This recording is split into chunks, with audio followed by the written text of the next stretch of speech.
مرحبا بكم. اليوم غادي نوجدوا الشوكولات اللي يدهن.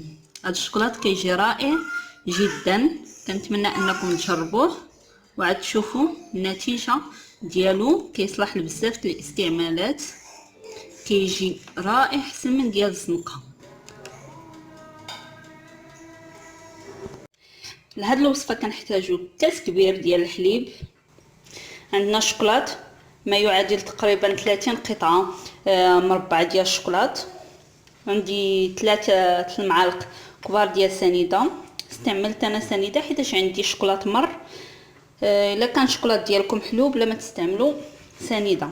عندي معلقه كبيره ديال النشا والكاكاو. نبداو على بركه الله. انا عندي الحليب ديالي حتى يغلى.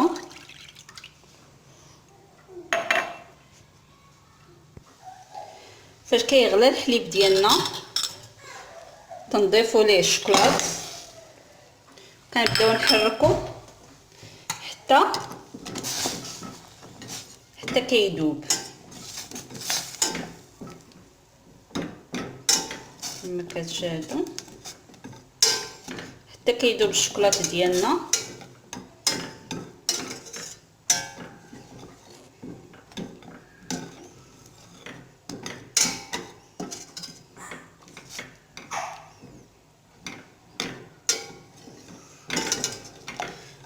كنقصوا العافيه وكنخليوها ضعيفه باش ما يتحرق لنا الشوكولاط ديالنا.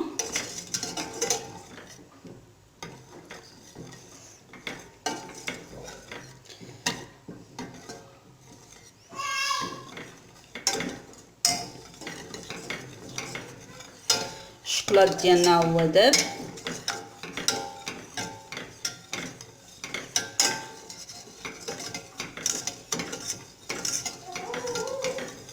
كنضيف السنيده ديالنا والكاكاو.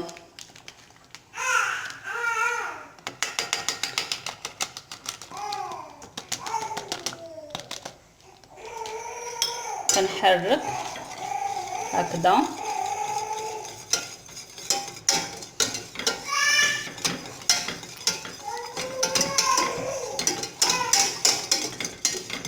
الكاكاو كنضيفوه باش نحصلوا على هذاك اللون الاسود الغامق كما كتشاهدوا هكذا.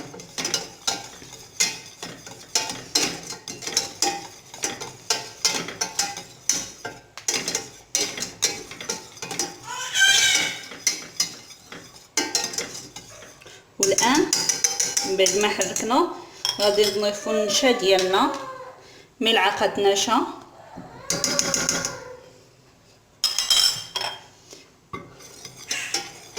هاد الملعقه ديال النشا هي اللي كتختل لينا الشوكولات ديالنا. كنبقاو نستمروا في التحراك